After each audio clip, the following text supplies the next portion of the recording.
Dr. Terence Dulin.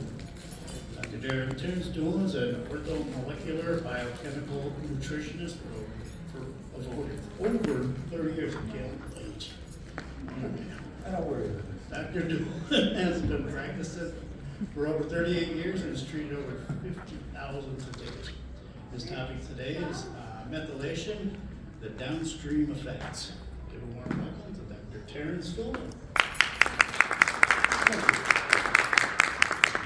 Hello, everyone. Hope everybody's here for the last show. Okay, this is a good thing. I'm glad everybody showed up. Today we're going to talk about methylation chemistry.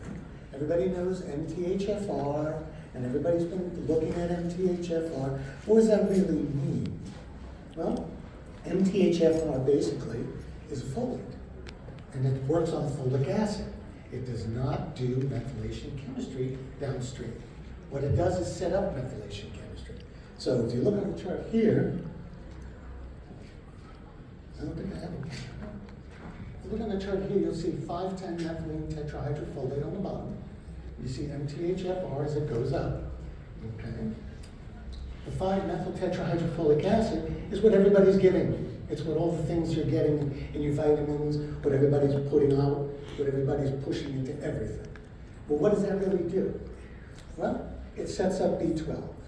And B12 is the important piece, okay, when you're dealing with methylation. B12 is going to cycle homocysteine, and it's going to move homocysteine through your system.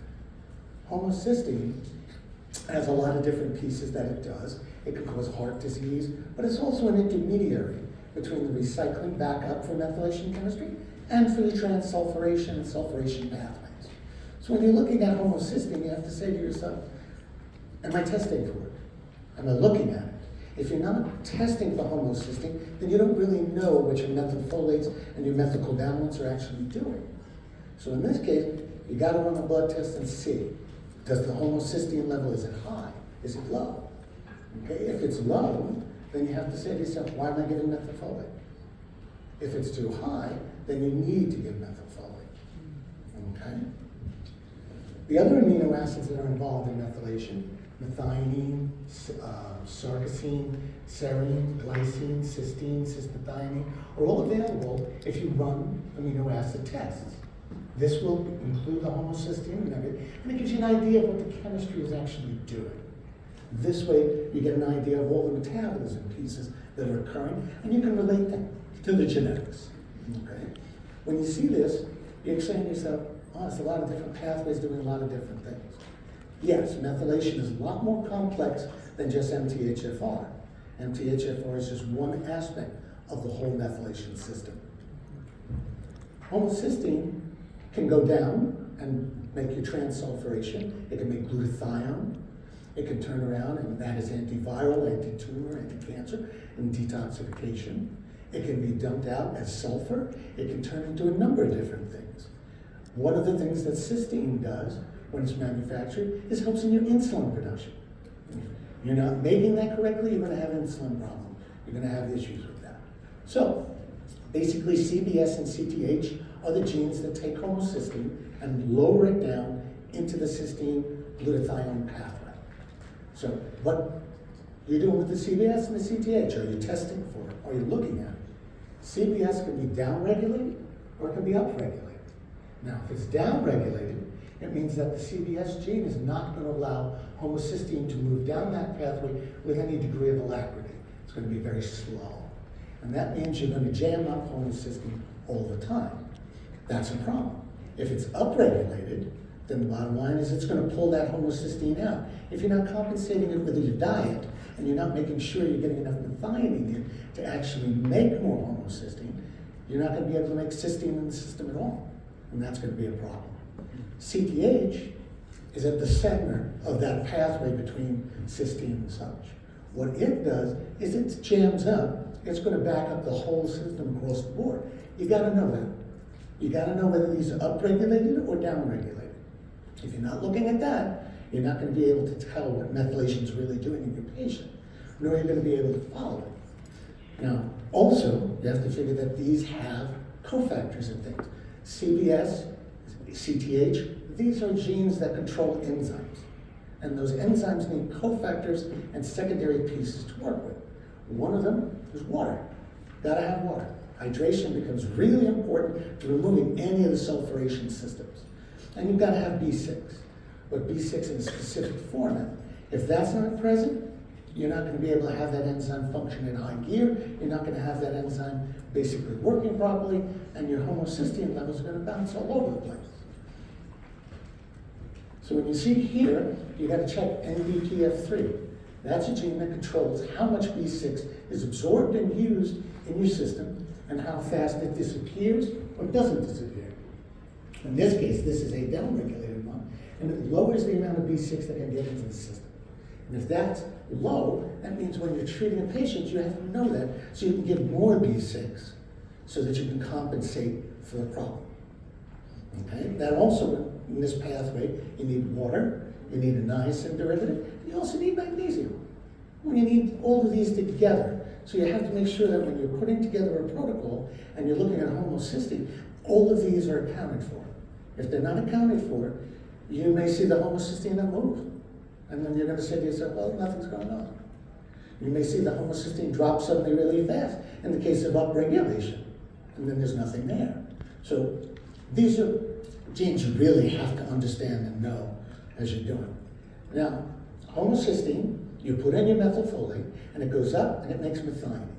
Methionine also comes in from your diet. And when methionine comes in from your diet, okay, it bypasses the whole methylfolate system, everything else, because it's coming in dietarily. So what is that? What happens after that?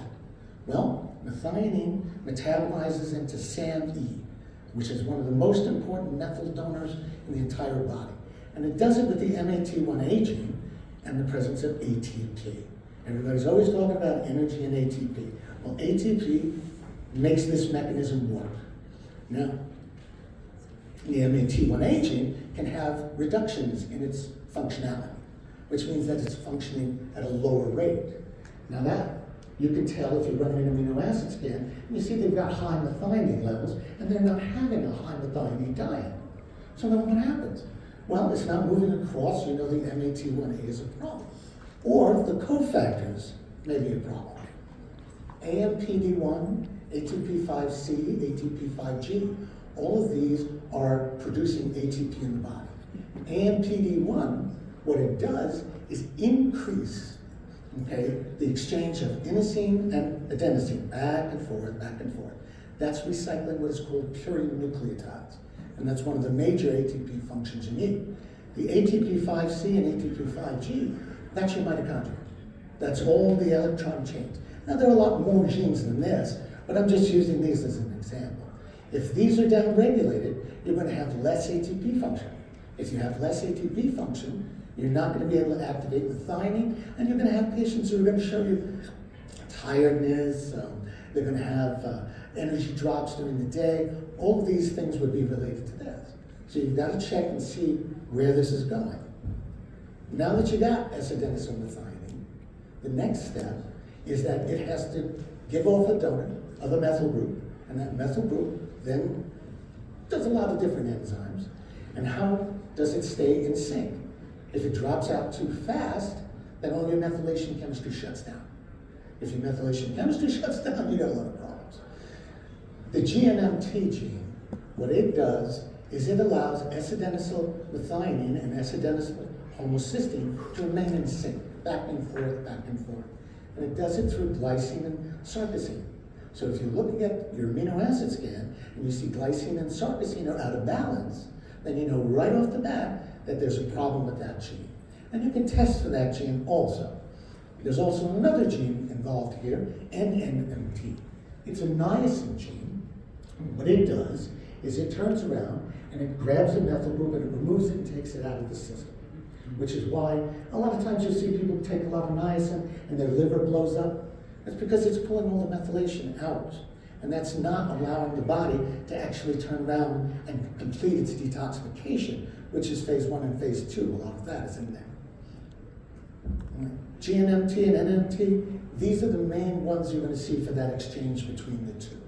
And that will give you an idea right off the bat whether or not this person is going to have an issue with homocysteine or not, and whether or not the energy that's being produced is being utilized properly, and then all the other downstream enzymes. That's where everything gets really interesting. So when you're looking at the next step, we're going to say S-adenosylmethionine, hands off a methyl group, and one of the enzymes that's important is PNMT. It's not really talked about, and a lot of people don't really even discuss it. PNMT is the enzyme that allows noradrenaline to be converted to adrenaline. And it also helps in breakdowns of methanephrine and norepinephrine. But predominantly what it does is noradrenaline to adrenaline. Now, if this enzyme is upregulated, you're going to have people who are going to have blood pressure problems, you're going to have people who are going to have anger and temper problems, and you're going to have people who are going to have anxiety problems, all because of the drain on the other pathway. So if you're putting in something to make methylation, you really need to be sure that this enzyme and everything else is compensated for. If it's not compensated for, you're going to get spikes and things. How many people have given methylfolate or methylcobalamin to somebody, and all of a sudden they've got panic attacks and they're angry and their heart's racing? This guy is then functioning normally, or it's upregulated, and the person is having now an issue with that. So you got that going on now. Methylation also does something called GAMT. GAMT is responsible for turning on creatine phosphate and creatine. Those are your main muscle energy sources. More so than ATP, creatine phosphate is used by most of your physicality with your muscles. Creatinine is dumped into the bloodstream and gotten rid of by the kidney. So if you're looking on the blood test and you see a normal BUN level, but you see a creatinine level that's too high or too low, probably means that they're having a gene problem with this. And these can also be up or down regulated. So the GAMT will show you if the creatinine is really low, this is not functioning. What is the patient going to express to you?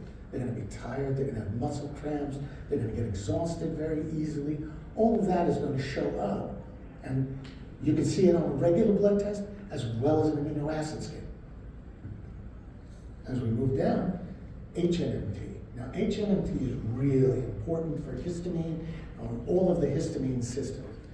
Histamines are basically broken down by HNMT.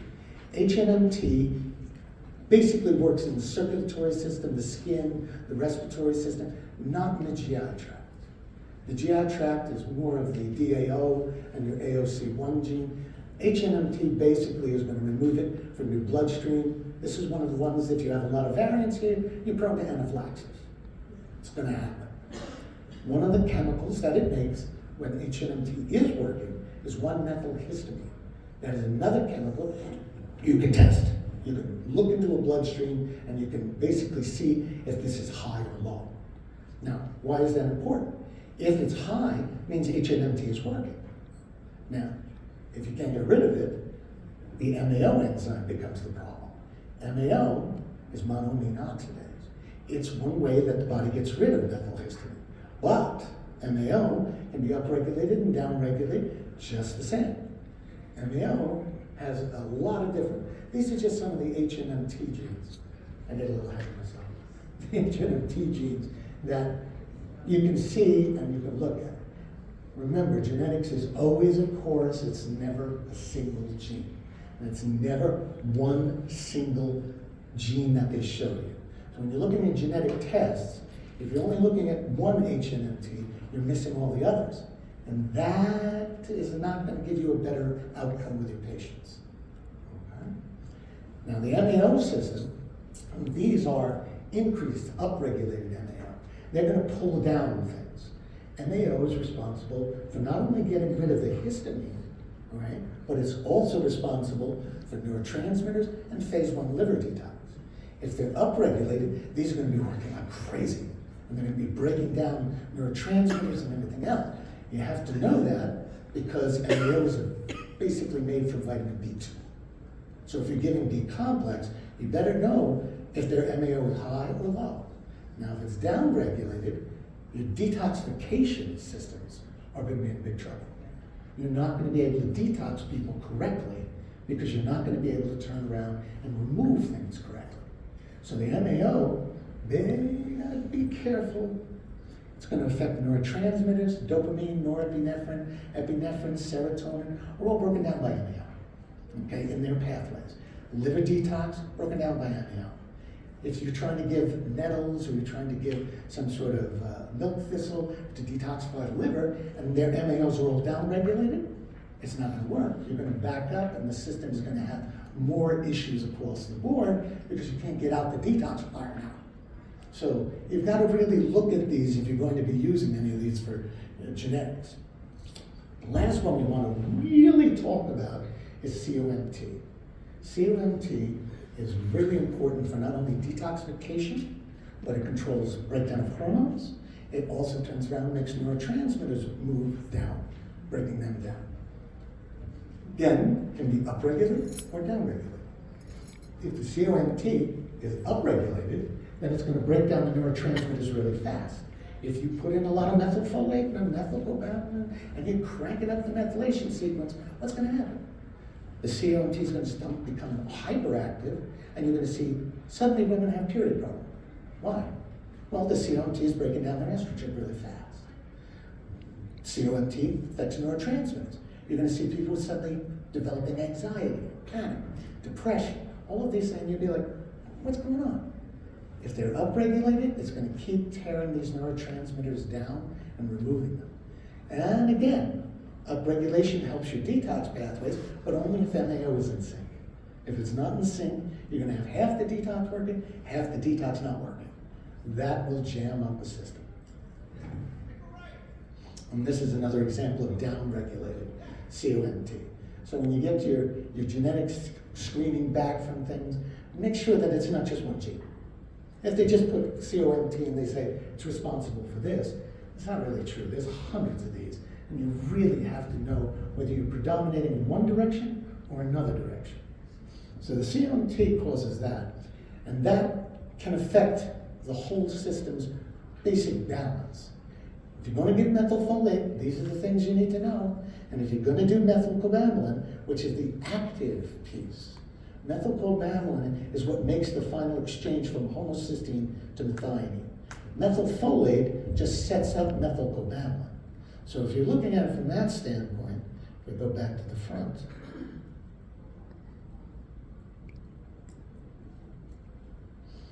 You look here, you can see the MTHFR makes methyl tetrahydrofolate, but then the MTR and the MTRR genes are the ones that actually make the exchange from homocysteine back to methionine.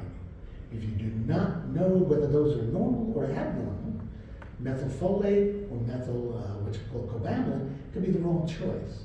If you have a bunch of MTRR genes, you may be better off using methylcobalamin. If you've got only the MTHFR, maybe you're better off using methylcobalamin. If you have a low MTHFR and a low MTRR, where they're all in the normal phase, then either one will work. But you've got to make sure you have that. Now, I know it went real fast. Sorry. Michelle Anglisano is a patient and predominantly had a tremendous amount of methylation issues. And it caused a lot of issues in the problem. This is her gene pattern, okay? She has an MTHFR, but that wasn't really the problem. She has a normal MTR and MTR. That's not really a problem. She has CBS, CTH, BHMT, all of these others downregulated. So this led to a number of different malfunctions. The BHMT gene is the betaine gene. It cycles homocysteine back up to methionine in an alternate pathway. But it's involved a lot in stomach acid regulation. Everybody knows you give betaine hydrochloride for hypochlorhydria. So if you're going to do that, you have to know. Now in her case, when you were young, before we balanced things, what did it feel like with the BHMT gene being off? What was your digestive tract from your throat to your stomach like? So back 30 years ago, before I met Dr. Dulin, I would have severe stomach issues. I was constantly drinking Mylanta because it was just a constant stomach acid. I'd have acid reflux, just a lot of stomach issues. I would go to GI doctors, and I would have so many different diagnoses, you know, irritable bowel syndrome, spastic colon, and nothing ever helped. So it was a really, really difficult time back then because the stomach was just churning and churning constantly. See, now if you're not looking at BHMT and you're not seeing that there are down regulations there, any kind of betaine problems in the stomach are going to make ulcers, acid reflux, all the things that everybody's going to say, oh, it's H. pylori, it's this, it's that, and the other thing. But it's not, in essence. This is one of the problems making that. Couple that with a DAO problem, and now you've got severe acid reflux. She also has a downregulated CBS and CTH genes. Now, these downregulated CBS and CTH genes have to do with sulfur metabolism. And these are the guys that basically cause all kinds of issues in the gut. Since you can't get out the sulfur correctly because these genes are not functioning well, they dump into what is called hydrogen sulfide production. And that gets dumped into your bowel, which is basically turns to sulfuric acid. So what happened? What did it feel like? What goes on with that? So, when I eat any type of foods with sulfur, like fish or garlic or onion, I cannot touch them. I could trigger a migraine immediately, an adrenaline migraine or a sulfur migraine.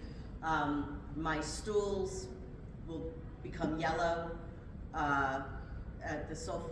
The flatulation or constant belching will smell very, very sulfuric, and it ultimately makes me feel absolutely horrendous. So I stay far, far away from any of that type of food. Even if I feel like my sulfur is cycling a little bit too much, I'll stay away from broccoli. It's on a program that I'm eating, but I'll stay far away from that, even a small bit of garlic, broccoli. Yeah, see, these genes are specifically for the sulfur and transsulfuration pathways. So patient-wise, you're going to see them as it tries to dump into the gut. It's going to try to get rid of this stuff one way or another. And that's where you're going to get the yellow stools, you're going to get the gas, you're going to get all of that occurring rapidly. You can also get cramps, you can get diarrhea, a lot of different things. Quick, like it'll fire real quick and you gotta run to the bathroom. So you hear that from your patients, you know, right off the bat, something's going on with the sulfur system. So you always got to ask. I know it gets weird, but you got to ask them, what color are your bowel movements? Are they yellow? Are they green? Are they orange? What's going on? If you don't do that, you're missing some of the clues that you need to know to understand what to test for and what to look at. Now, she also has... If I may, really quick. Good. So what's really important with me standing here is I'm the patient, and it's so important for patients to know that their doctors really understand. And then after a while of years, then having the patient understand me or my daughter or anybody else, if I know that my stool is yellow, I'll know that I need to cut back on certain things or I need to add certain things to my diet. If my stool is more on a, you know, I know it's kind of TMI kind of thing, but if my stools are a little bit more green, I need to change because I know I'm burning fat. So it's such an important aspect for practitioners to get like the real understanding of what the patient is dealing with, and then that patient then learns so they can be at a calmer state of being. Biochemical owner's manual. Gives them a much better understanding. She also has an NBPF3, which makes the CBS and the CTH twice as bad because she doesn't have enough B6. It's always dropping too low. And when you don't have enough B6, those enzymes are not going to function correctly. You're also going to see the sulfur trying to be pushed out of the system, and it creates chronic dehydration. Okay? No matter how much water the person is drinking, they can't get enough. And they're always dehydrated. You can always see that on a blood test if you're looking at the total protein levels. The higher the total protein, the more dehydrated a person is. The lower the total protein, the more hydrated the person is.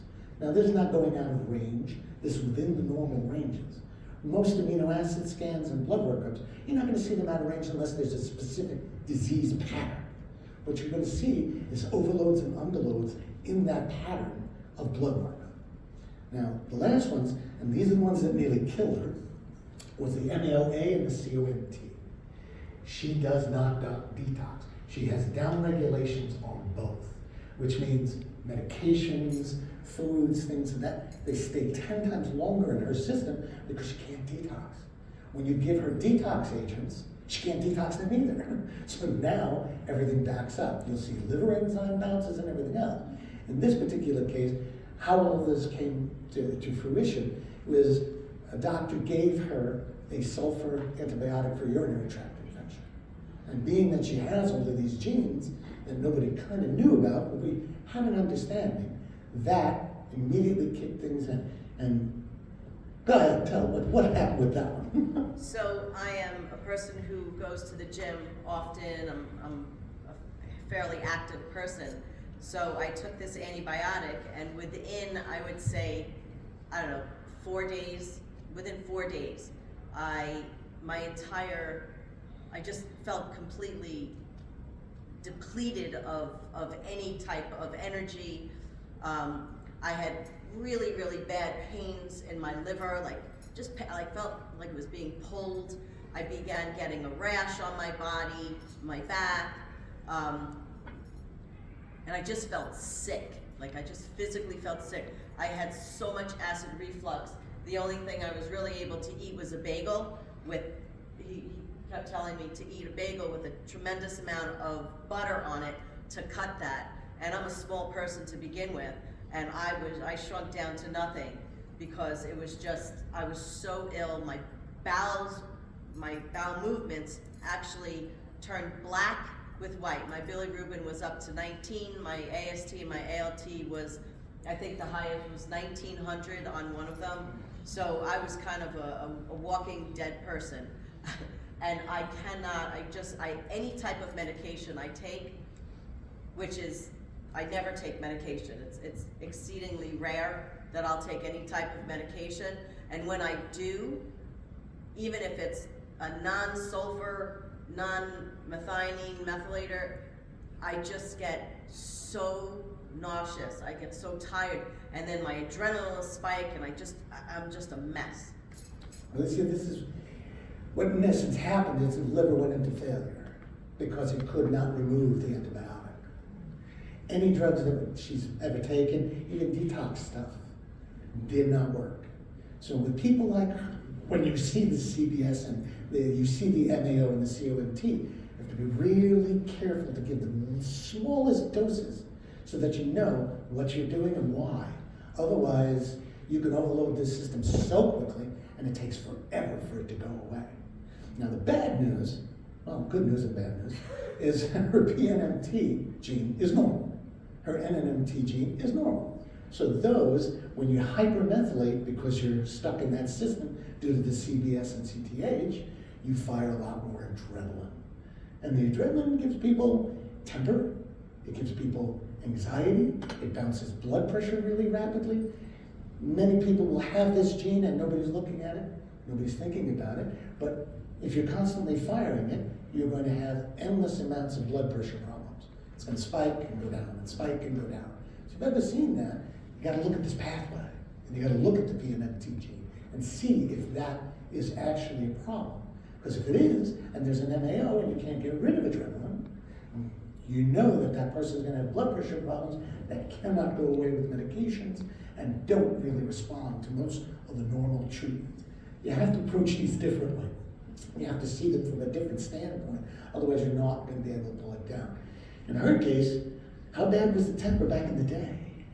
I'm so sensitive that to anything with sulfur, I can't even go to I live on Long Island and there's this beautiful lavender field. I can't even go to the lavender field unless I wear a scarf and I do this. That's it. The lavender fires my adrenaline so quickly, and I'm a Reiki healer and I'm a holistic meditation coach. I can't use any type of lavender oils on any of my healings, nothing, because it immediately fires. And when my adrenaline fires, back pre-Dr. Dulin, I would have instant temper flares. Nothing violent or anything like that, but it got to the point where I wasn't able to control my thoughts, my anger. My anger like builds up after a while, and I would just scream. I would just get so angry, and I wasn't able back then to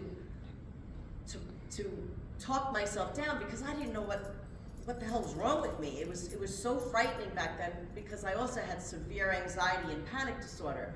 So I was just a disaster. I was angry, I was scared all the time. Now, why would we have panic disorder if we're overfiring adrenaline?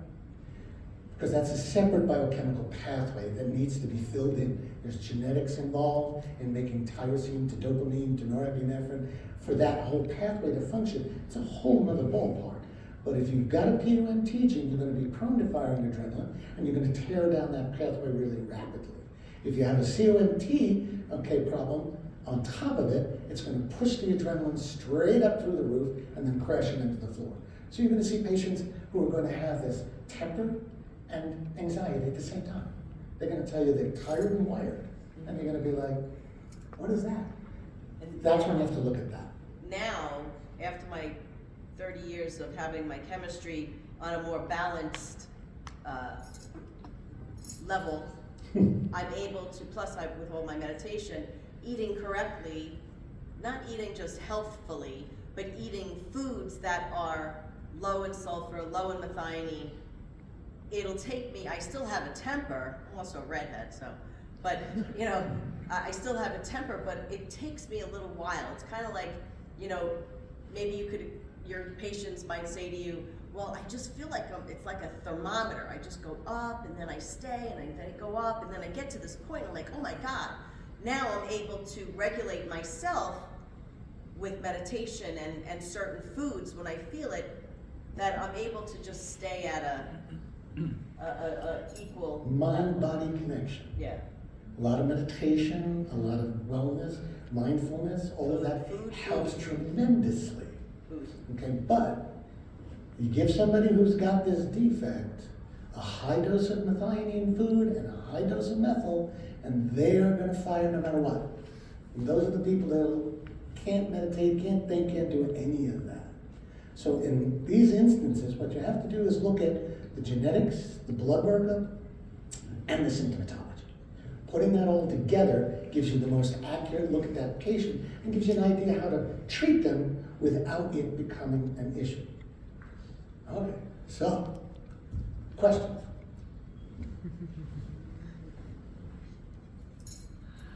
We overloaded them. Yes. Do you do, like for instance, if we get genetic tests done, do you offer consultations, patient to, doctor? Yeah. Doctor to doctor? Yeah, it's a matter of, it depends on which genetics you're doing. There are a lot of different companies out there that have a lot of different genetic patterns and things that they do. Each one has its own specific piece. There are a couple of really good ones that are doing 700,000 SNPs, 100 million SNPs. Those are very extensive. For me to read one of those, it's like 1,200 pages of genes. Usually takes me about 4 hours. Okay, but it's very intense when you're looking at all the different pieces. A lot of garbage in the genes, a lot of things you don't even bother looking at. Can't tell you how many people I've seen who are 80 years old and have a gene for Crutchfield. Well, if they haven't had it by now, they ain't getting it. Okay? A lot of stuff they put in there about children. People who are going to have a disease that's going to kill them by the time they're 5. The person's older than that, you're not worrying about it. So there's a lot of junk in the genes that you have to deal with, and a lot of things that you look at. I specifically work looking more at the biochemistry of the genes. Those are controlling different pathways. Those pathways basically tell you more about nutrition and supplementation and such than anything else. But yeah, that's predominantly what we do. We combine that with a blood workup, and then we go over the whole 9 yards. So Methylation Madness, Dr. Dulin and I wrote it about 4 years ago, and the reason we wrote it was we wrote it about a year or so after I wasn't sick anymore with the liver failure.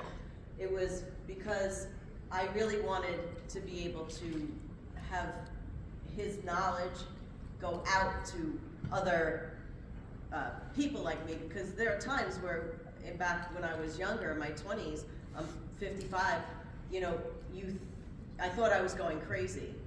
So it's a really difficult thing, and I talk to hundreds of people on the internet and things like that, and Facebook, and about methylation and COMT, and it's so important for me to have practitioners really understand the personal side of it, and that's why Methylation Madness came to fruition. It's a book and a book and a book. It's his brain and my being a patient and 3 other patients. We also wrote it because there's so much of what they call cut and paste. Yeah. Okay? When you look at the genetics and you see all these websites and everything, they all turn around and everybody's got the same thing. That's a cut and paste scenario. They're not really looking at latest research. They're not really looking at anything more than a standardized gene piece. That's it. Okay? And I can't tell you, about 5-6 years ago, TPH1, which is a gene that controls tryptophan hydroxylase, and it controls the tryptophan to serotonin mechanism. There was only one paper on it, and it was Hispanic males and heroin addiction. So everybody was talking about, if you have a TPH1, it doesn't matter unless you're a Hispanic male and you've got a heroin problem. No. That's one piece, one segment, one thing. You've got to look at it from the standpoint of whether or not that enzyme is working or not working. And that enzyme happens to be important for SSRI people and anybody who's trying to have his depressions and serotonin pieces. So when we started to look at all of this, we started to get all this information. Everybody's tossing around this and tossing around that. You can't fix a gene unless you get a CRISPR kit and you're willing to take that chance. You can only compensate for a gene. You could turn around and you can add B6 for an NBPF3. And that will allow the B6 levels to come up and give a more normal physiology. You can look at the CBS gene and CTH gene and say, okay, can't get rid of homocysteine, can't get rid of it correctly, lower the methionine in the diet. The diet is the important piece because it's going to tell you what the bioavailability of these chemicals are coming in. If you're not looking at that, you're not going to see it. So everybody's focusing on the medical aspects of it. MTHFR, oh, give methylfolate. No, know the system. That's where I talk to people, like I was saying. That's what I see everywhere on all these different Facebook groups. I see everyone is saying, well, I have the MTHFR gene, or I have a low COMT, and I'm taking methyl. I'm taking, so many people treat themselves too, and I feel like so empathetic to these people because they're feeling worse after they're taking all this methyl stuff, and I feel like it's so sad because nobody really is, meaning the people, or they're not really understanding what's wrong, and they're treating themselves, and it's a scary thing because they just keep getting worse. Yeah. Any other questions? All right. Thank you very much. Thank you.